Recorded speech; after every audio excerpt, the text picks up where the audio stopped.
And I already had a couple of patients say to me, well, doc, that's your opinion. I know, other doctors have different opinions. And I say, really?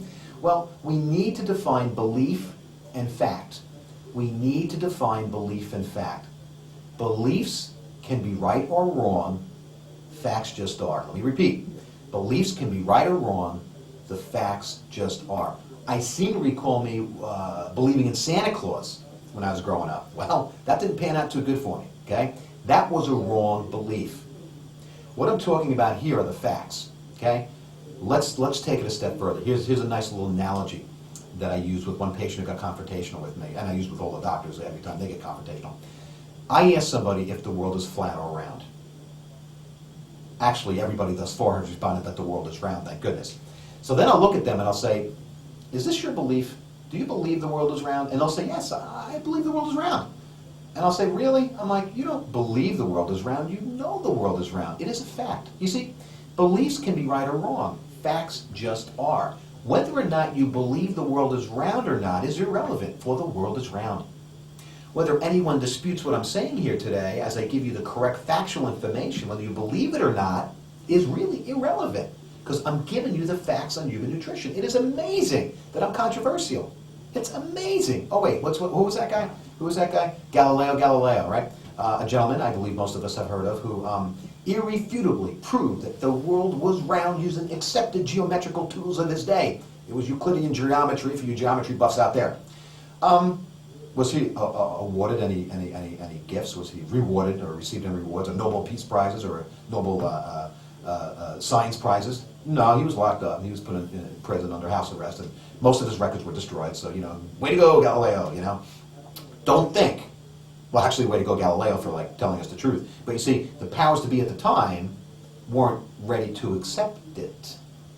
Who are the powers to be now? Well, the American Heart Association, the American Cancer Society, the American Diabetes Association, the National Institutes of Health, the Centers for Disease Control, basically, government-funded entities, organizations such as the American Medical Association, American Osteopathic Association. A lot of people will say to me, you shouldn't really come down hard on those organizations. They're doing what they think is right for the people. And I agree with that. I agree that they think that they're taking the correct approach. The problem is what they're doing is based on a belief system. It's not correct. If what I'm doing is wrong, why is it I have thousands of patients who don't need medications, who've successfully come off medications and are doing fantastic following the low-carb regimen? But why do low carbs work? Let's reverse that. Why are low carbs, why are carbohydrates bad?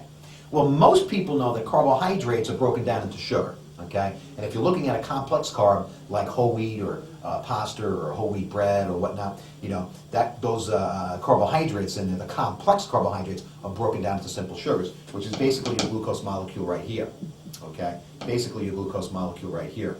Now, like I said in the examination room, I generally just have sugar is sugar written out. But when I lecture, as I mentioned earlier, to nutritionists and dietitians, I'll actually have the molecules up on the board. This is it. And I won't even write N is when I'm lecturing to clinicians. I won't write N is.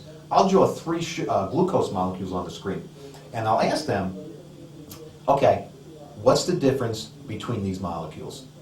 And it's interesting, because it takes usually about 5 minutes. I won't offer the answer. I'll wait till they answer me.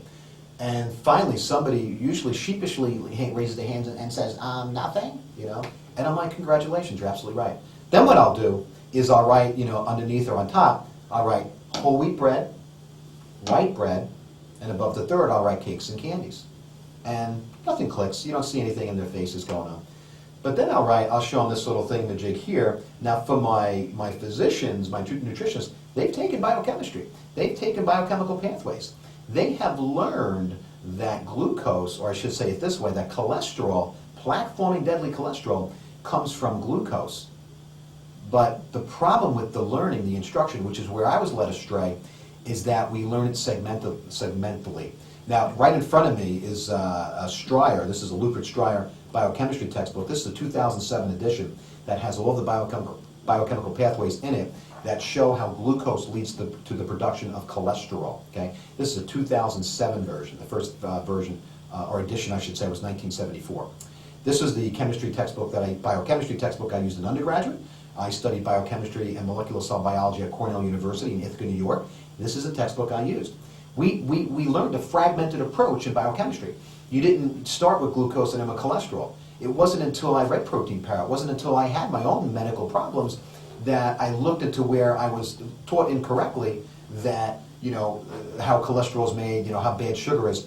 For it doesn't matter where the glucose molecule comes from, glucose, and I didn't really mention it yet, I'll mention it now, fructose, glucose and fructose both give rise to plaque-forming deadly cholesterol and fat, commonly called triglycerides. Plaque-forming deadly cholesterol comes from the consumption of carbohydrates when broken down deliver glucose and fructose, and fat are made from these two sugars. Glucose is found in just about everything.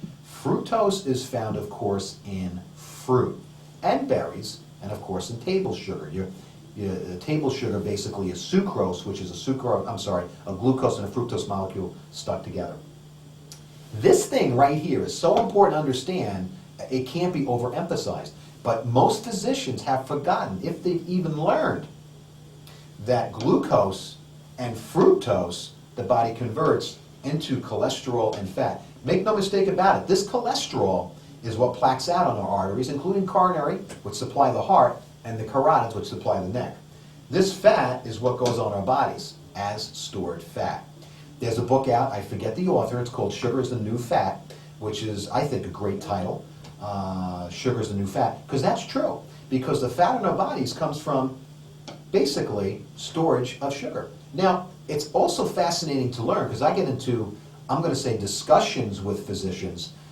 For them it's an argument, okay? For me it's a discussion, because I'm saying to them, giving them the facts, and I'm telling them that fructose actually winds up as cholesterol and fat faster than glucose does. So here's a great analogy. I love telling this to people because it just freaks them out. If you eat an apple and a Snickers bar, the sugar in the apple winds up in the fat stores and as a cholesterol or fat molecule faster than the Snickers bar. Whoa, hold on! No, Snickers bars are horrible for you, and fruit is so much better for you. That can't be true. Really? Well, I don't know. Let's see. Jeremy M. Berg, John L. Tomzansko, and Lubitz Stryer would argue with that because they know the pathways. So fructose becomes fat or cholesterol quicker than regular sugar like glucose, which is found in a candy bar.